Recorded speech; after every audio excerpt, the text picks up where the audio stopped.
आदरणीय प्रधानाचार्य महोदय, मेरे साथ ही सेवानिवृत्त हो रही साइदा मैम और मंच पर विराट वंदना मैम, मेरे गांव से मेरे रिश्तेदार और साइदा मैडम के परिवारजन जो यहाँ आए हैं और मेरे विद्वान साथियों, पहली बात तो यह है कि यहाँ से जो भी विदा होते हैं वो रोते हैं, तो मैं तो रोऊंगा नहीं।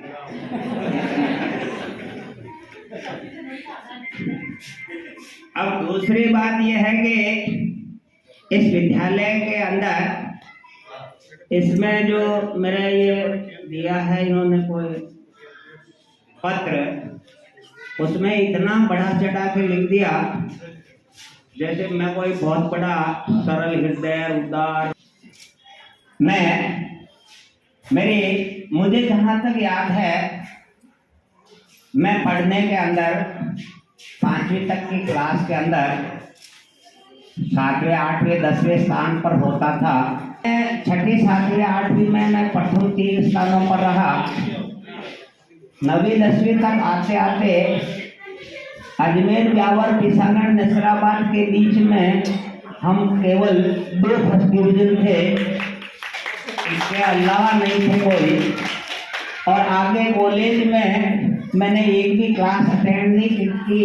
रेगुलर की डिग्री एमए की है मेरे पास, लेकिन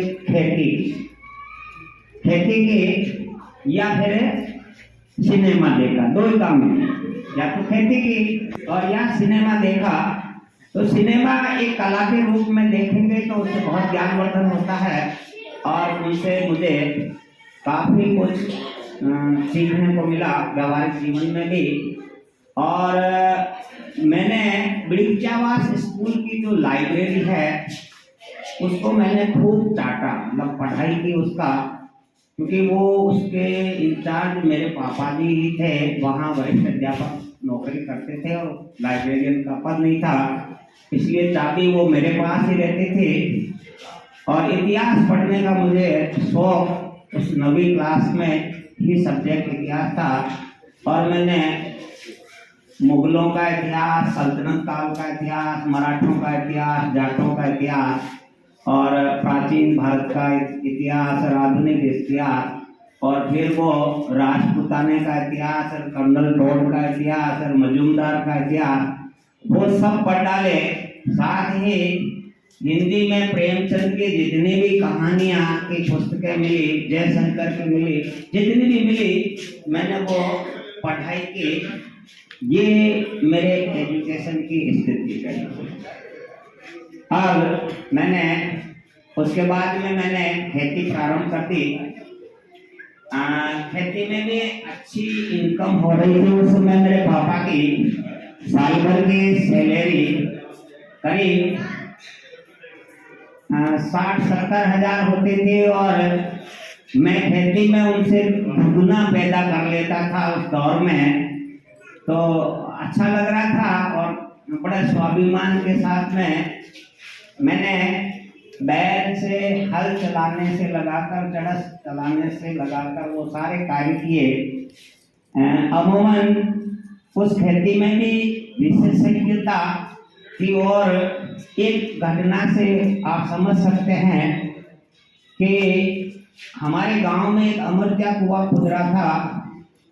उसमें जो पत्थर निकालते हैं उसे हम कोवड़ी कहते हैं, उसके जो निकालने का रस्सा होता है उसे अमलाव बोलते हैं। तो वो छोटा पड़ गया था, उसके आगे और एक टुकड़ा जोड़ना था। अब वो जोड़ इस प्रकार हो कि वो उस गिरनी पर, जिसे हम भूण कहते हैं, उस पे से वो आ जा सके। वहाँ उम्र में मेरे से काफी बड़े 15 आदमी मौजूद हो गए, पर वो नहीं कर पाए। और फिर मैं वहाँ से निकल रहा था तो मुझे बुलाया गया और मैंने वो जो जोड़ है जिसे हम गोवा कहते हैं वो मैंने दिया। सब हरप्रत थे, लेकिन मैंने बहुत बारीकी से खेती और खेती से संबंधित सारी वो उस समय की बारीकियों को समझा और उसे किया भी। खेती में मैं कभी आलसी नहीं रहा। हल चलाने के समय स्थिति सब लोग छोड़ देते हल, लेकिन मेरे बैलों के पांव जलने लग जाते मिट्टी से, तब जाके मैं छोड़ता था। आखिर में अभी जो विकास चौधरी किशनगढ़ से जो विधायक बने हैं, उसके पापा जी मेरे साथी रहे, मेरे पार्टनर। तो उन्होंने एक दिन फोन किया कि विश्राम जी, आपकी आईक्यू बहुत अच्छी है, जनरल नॉलेज भी बहुत अच्छी है, और मेरे कहने से आप एक अध्यापक की पात्रता परीक्षा निकली है, उसमें आप बैठ जाए।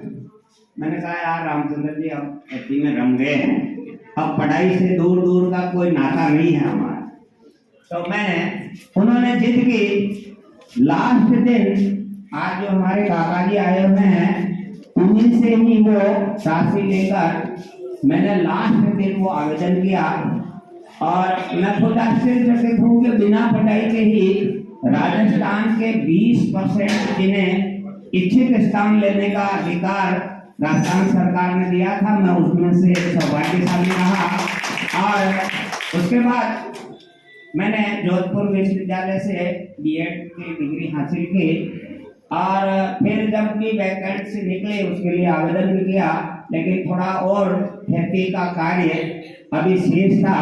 इस बीच में मैंने नया कुआं खोदा, और जो खेती मेरे पापा जी ने काफी क्रय की, लगभग 100 बीघा क्रय की थी, उस जमीन को सुधारने का कार्य उस अवधि में मैं आसानी से, मैं और मेरे भाइयों के साथ में मिलकर हमने उनको बहुत अच्छे से कर लिया।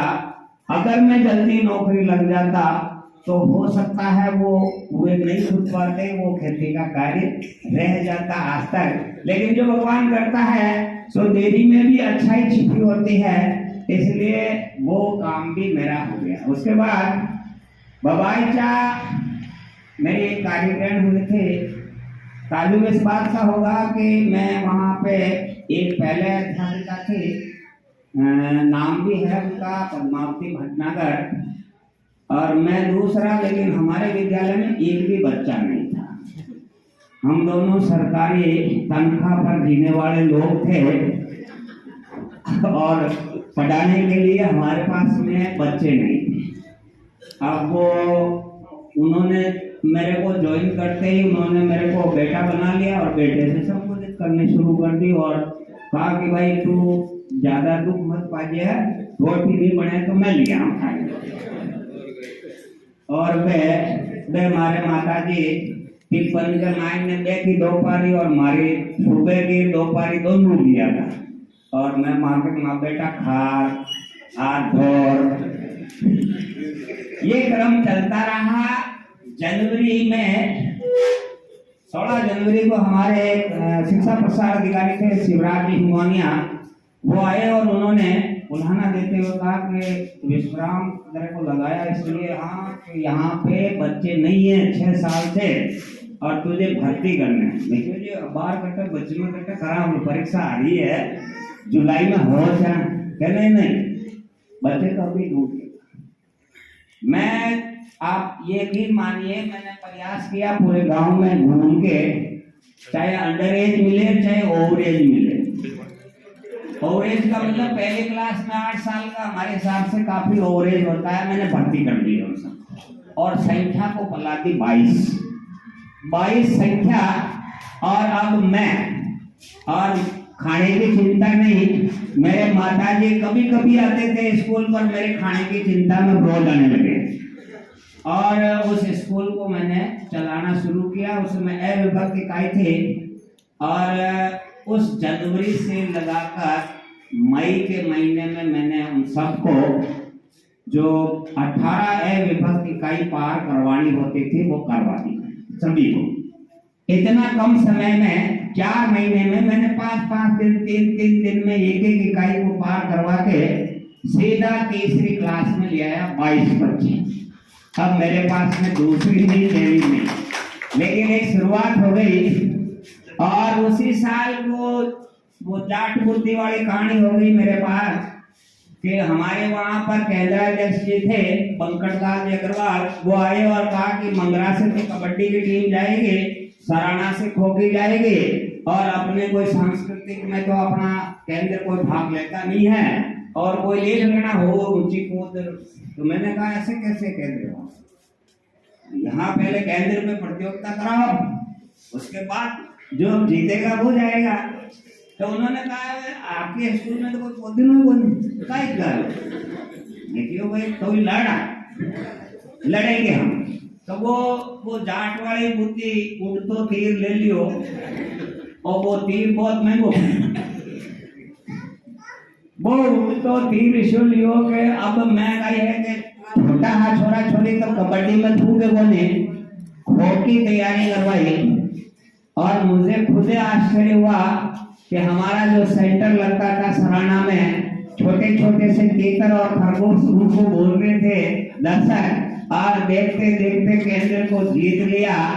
और ताजुब इस बात का हुआ कि सांस्कृतिक के 10 इवेंट्स थे, 5 छात्राओं के और 5 छात्रों के, 10 में ही प्रथम स्थान केवल और केवल बबाज। और वो तो तीर अब भी सम्मान ने जो मिलियोड़ है बिना बचावा में शक्ति खर्च करे। और ताजुब इस बात का हुआ कि मैं वहां से पेशांगण आ गया 95 में वृक्षावास में। अब मैं इधर से जिले पर समिति की टीम लेकर गया, आगे वही लड़कियां मेरी तैयार की हुई आगे खो में तैयार मिली श्रीनगर वाली, क्यों आ जाओ गुरुजी। अब बड़ी समस्या हुई। अरे मैं जो है ओम जी है मारी पटाई है, एक तो छठी में भाभी में ये भी पाची भी है, क्यों चले मैं क्यों ठीक है। अब मैंने खेजे में 1.5 साल है जो मैं तब पर आयो हूँ, मैं हरा गया हूँ।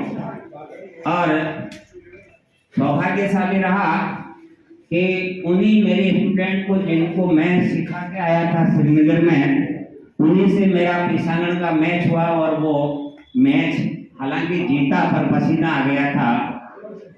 उसके बाद पलट कर नहीं देखा।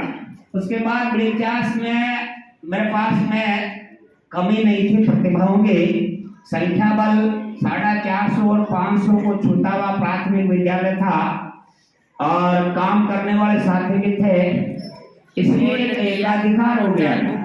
जब भी टूर्नामेंट होते थे तो मैं एक बोरी घर से इनामों को लेने के लिए घर से ही लेके चलता था कि भाई इनाम तो होगा पंचायत समिति का। अब भाग एक फर्स्ट में लेवा देवे तो फर्स्ट ही हमारे 2 लेवा देवे तो फर्स्ट सेकंड तो मिल लिया। तो पर वहाँ पेशांगण में भी पंचायत राज में अजय रहा, उसका भी एक किस्सा ऐसा हुआ कि हमारे वहाँ पर एक कबड्डी और खो खो के अतिरिक्त गेम्स जिम्नास्टिक जोड़ दिया। अब पहली बार जिम्नास्टिक, अब मैं